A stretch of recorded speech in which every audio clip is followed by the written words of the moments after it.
All right, so now let's talk about, I mean, not talk about, but let's continue the tutorial and try to implement some of this code. So we are having to implement this CodeGen function or method, I should say, for each of the AST classes.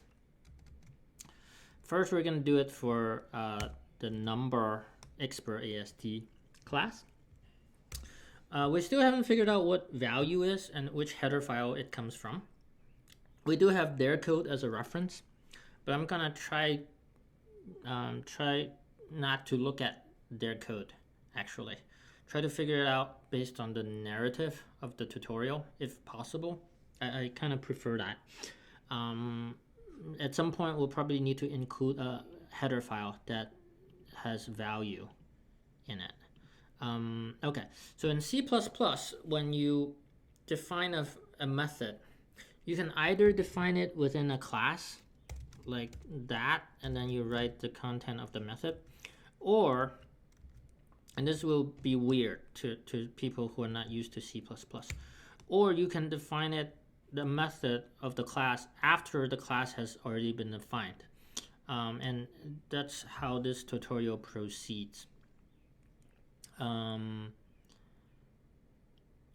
so note that instead of adding virtual methods to the expert AST class hierarchy, it could also make sense to use a visitor pattern or some other way to model this. Yes, I agree. That's the way I would prefer to do it, actually. But I'm gonna follow along with this tutorial, do it the way that it does it, but I feel pretty confident about doing it that way as well. So again, this tutorial won't dwell on good software engineering practices. For our purposes, adding a virtual method is simplest. We want a log error method. I kind of don't like this pattern that he uses. I don't know why we need a log error method for each type of thing, and it returns something, but it returns a null pointer. So I'm not actually gonna do this. I'm just gonna call the generic log error function and then explicitly return a null pointer in the places where I want to do that. There's a builder object. It's a helper builder that makes it easy to generate LLVM instructions. Instances of the IR builder class template keep track of the current place to insert instructions and has methods to create new instructions. So I'm going to be using this IR builder a lot to create these the sort of the operation or just code elements in terms of LLVM IR. And then the module, so we're instructed to write this code though. I'm gonna skip this log error, but I'm gonna put this code here in. I'll put it before the main function. So we got the context, we got the module, all these things we are gonna need header files to do. Oh, and for map, I'm gonna need to include map. For some reason, this tutorial doesn't tell you what libraries you need to include. It expects you to figure that out for yourself. And it's lucky that I have had some experience with working with map and vector, so I already know where they come from. But for the LLVM specific stuff, I don't actually know what includes I need, and it doesn't tell you unless you reference their final working code, I guess. Okay. The module is a LLVM construct that contains functions and global variables. I see. In many ways, it is the top-level structure that LLVM IR uses to contain code. It owns the memory for all of the IR that we generate, which is why the CodeGen method returns a raw value pointer rather than a unique pointer. So it's saying the module has ownership of the various constructs that the IR builder is going to build. So yeah, we're not gonna own those things. So we're not gonna be responsible for cleaning them up or freeing up their memory.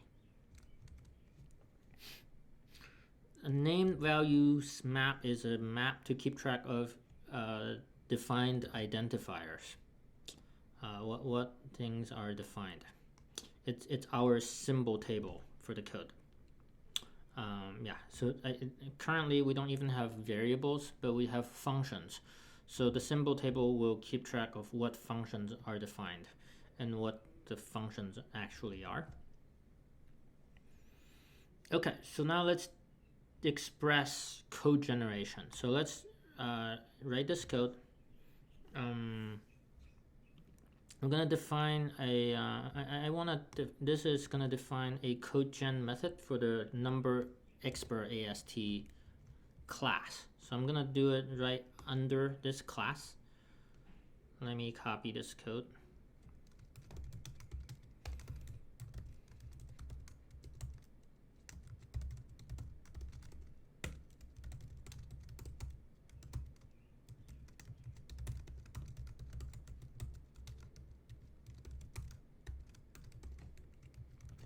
Okay, so that's the code. It's actually bothering me that I don't have the right include files, so that these have red squiggly lines in there. So I think I'm just gonna bite the bullet and reference their code in order to figure out what includes I need at the top here. So we got all of these stuff that are coming from LLVM. So let me just copy all of those and see if that makes the things go away. The red things go away. Does that work?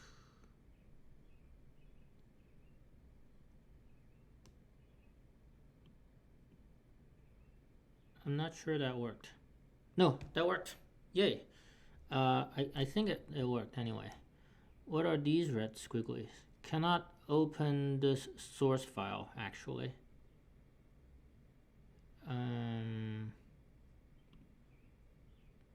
Doesn't know how to open the source file. I suppose what I could do is have a directory, have an LLVM directory next to this project so that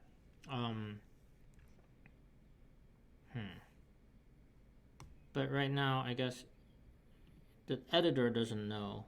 The editor still doesn't know what these things are, but I think the compiler would know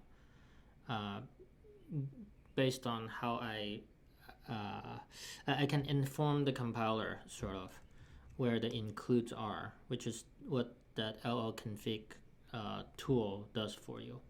In any case, okay, I'm not gonna fret too much about this actually. I'm just gonna follow the tutorial. I have figured out how to compile the code, so that should be good enough for me.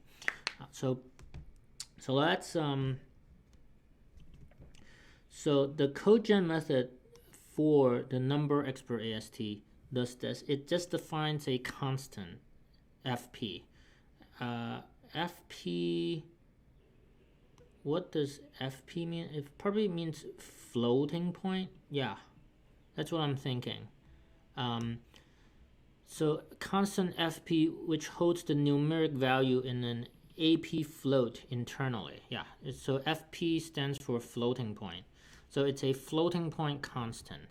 And this makes sense because it represents a like numeric literal in your code.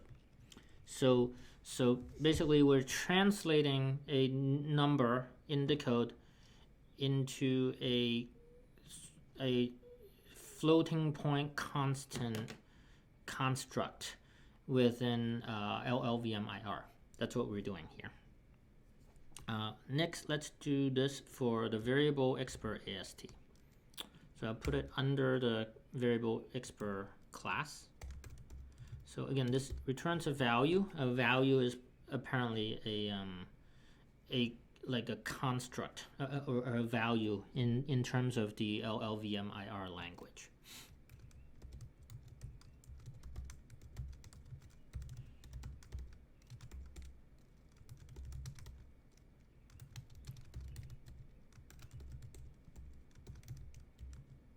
Okay, we're gonna look up this named values symbol table to see if where does this name come from? Oh, from our name. So this is a variable reference. So I'm gonna see if the variable, our variable, exists in this symbol table. If not, then we're in trouble. Okay, we're just gonna error out basically. I'm gonna, what's wrong with my editor? Unknown variable name. Okay, and then we're gonna return the v. Wouldn't we? Oh, I see. If it's undefined, if it's null, we're also gonna just return that. It would just be null. That's fine. Okay. I guess we're expecting another piece of code to actually enter values into the named values map, aren't we? Okay, let's look at the same, the CodeGen method for binary expr AST. And let's type that in.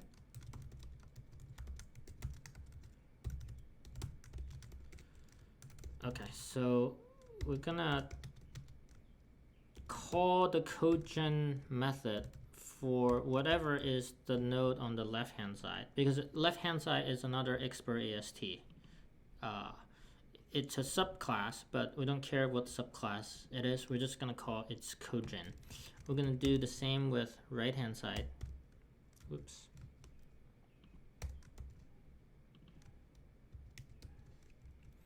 And then if either left hand side or right hand side is non-existent, or it didn't work out, we're gonna say we're gonna return the null pointer to signal that it didn't work out. And then depending on the operation that our binary expression represents, because a binary expression represents a binary expression which looks like something like this, and that is the op, that's the operator. So we're gonna, depending on the operator, we're gonna use a different LLVM IR construct. We're either gonna use the floating point add, the floating point subtract, floating point multiply, or this is a comparison. So this is a less than, compare, LT probably means less than.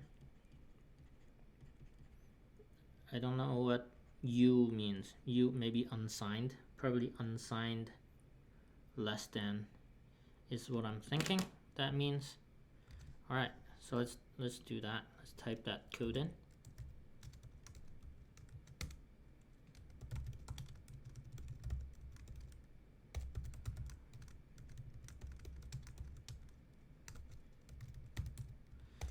And these temp variable names, that's just a suggestion to the LLVM builder as to what to call this variable. You'll see where that shows up. So it's not terribly important what we name this. Add temp is it means like a temporary variable for the result of the addition is basically what it means.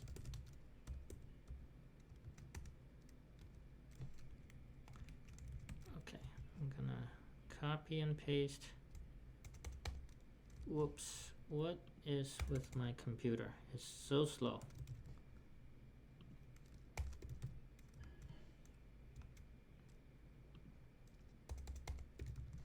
Okay.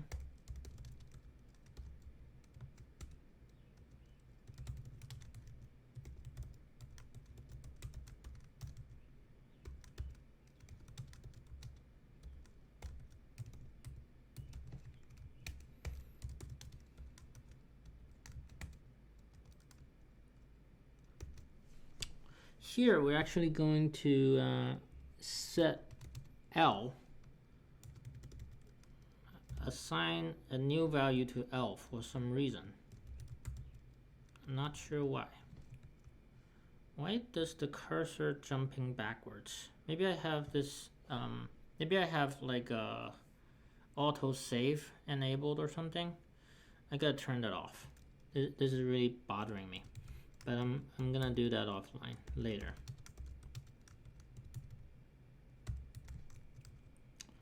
Okay, and then we're gonna convert this bool 0 or 1 to double 0 or 1.0. So this comparison is an unsigned comparison, probably. I actually don't know. It's a less than comparison, but the output is a Boolean. So, which is why we need the builder to generate a conversion operation. I think get double type the context, and then bool temp. So we're gonna okay.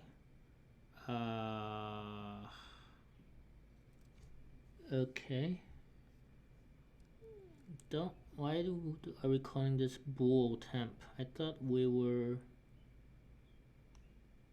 converting the boolean to a double, so it would be a double, wouldn't it? We'll see. I think later on we can actually get to see the code, the LLVM IR code that we generated using this builder, and maybe that'll be clear once we see it.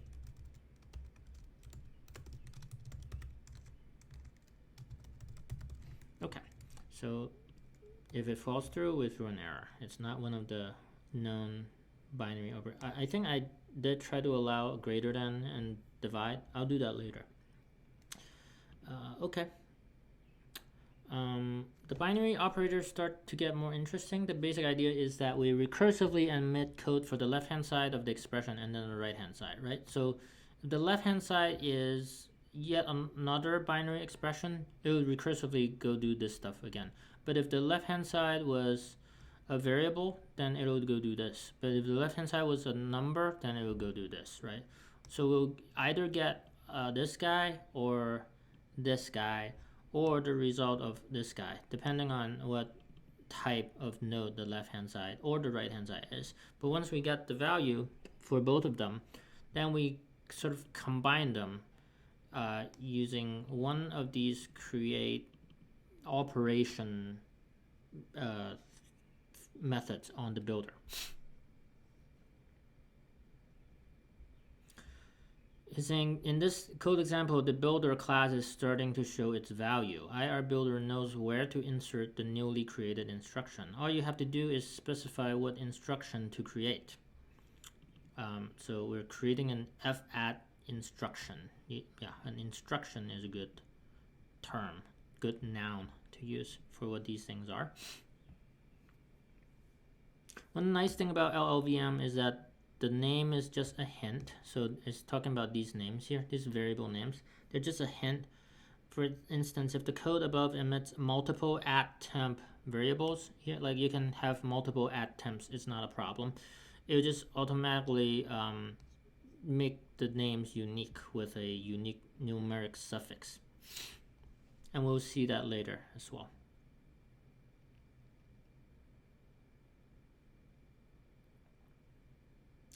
So we have strict rules about what operations can happen. For example, left-hand side and right-hand side of an @ instruction must have the same type, and the result type of @ must also match the same type.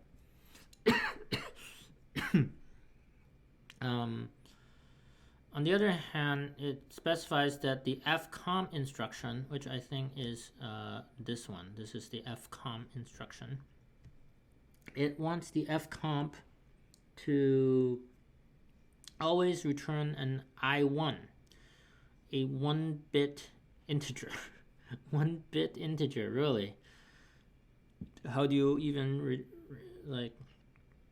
represent a 1-bit integer? The problem with this is Kaleidoscope wants the value to be a 0.0 or 1.0 value. So we combine the fcomp instruction with a UI to FP instruction. It converts it. Yep, I got that. Okay. Now let's implement the call expression AST method. We'll put it in here.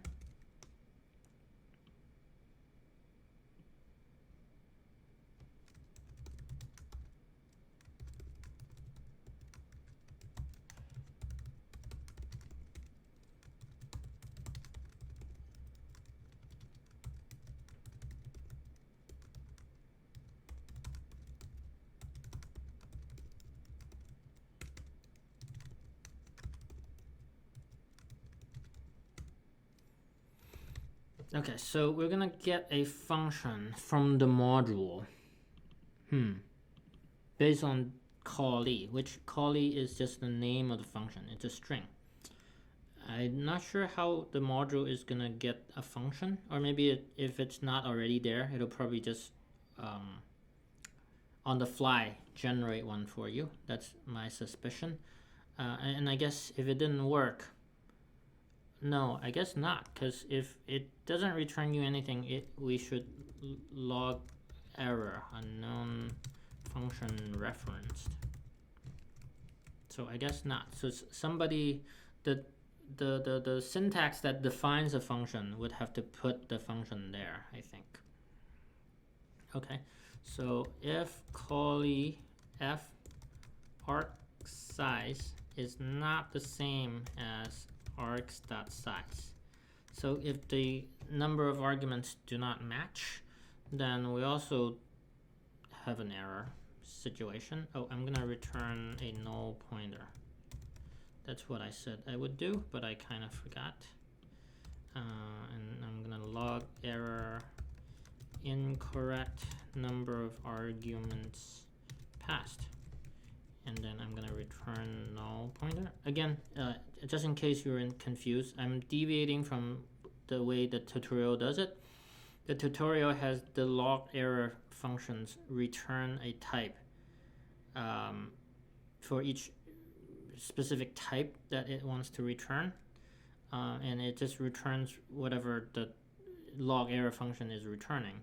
But internally to the log error function, it just returns a null pointer. So I think, in my opinion, it's slightly better to just not have different versions of a log error function and just have one log error function. And if you're gonna just return a null pointer, just return it outside of the error function, log error function. So that's what I'm doing.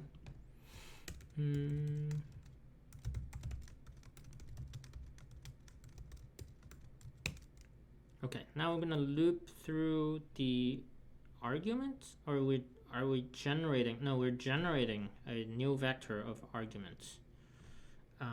Interesting. Why are we doing that? Unsigned is a unsigned number.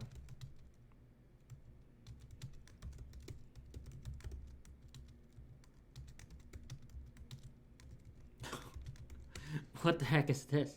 Oh, this is I++. Okay, that's fine. Let's see.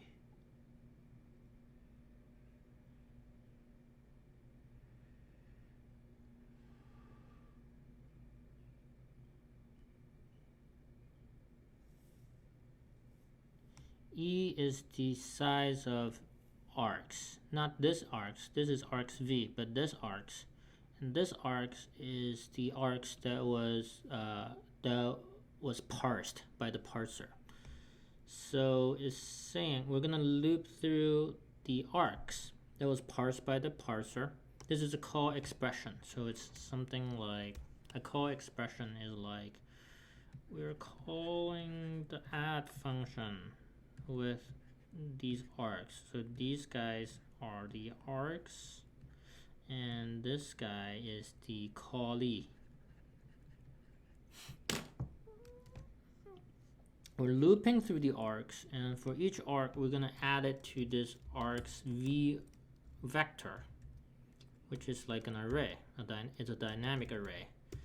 And then we're gonna say ask the arc to CodeGen itself. Hey, go CodeGen yourself. So for each argument we're gonna call the CodeGen method to generate a LLVM IR representation of that argument, and then we're gonna add it to this vector. That makes sense to me. And if if not argsv dot back, we're gonna return a null pointer. What the heck does that mean? Argsv dot back. What is back?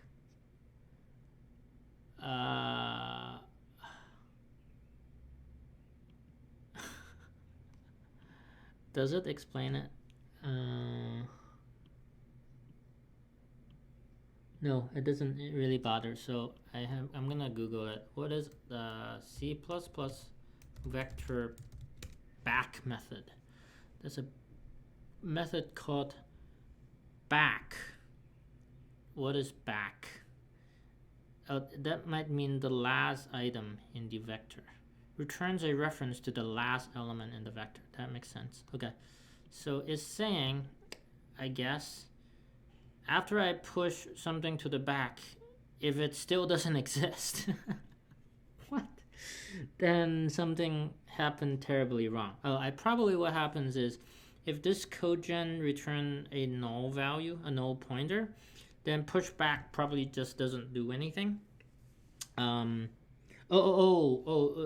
doesn't do it. It pushed a null pointer into the back. So then this is like, let me look at what thing got pushed to the back, and if it's a null pointer, then we're erroring out of here. That's what that's doing. Okay, that makes sense now. I hope it made sense to you as well.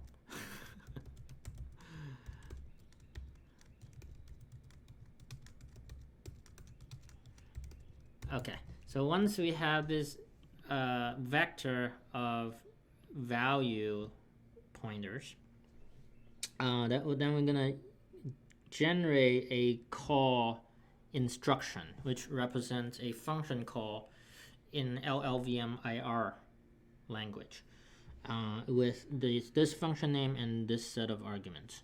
That all makes sense. This feels like translating our AST to almost like another AST. That is actually kind of what it's doing. It's just we're translating it to the AST of the LLVM IR language. Okay.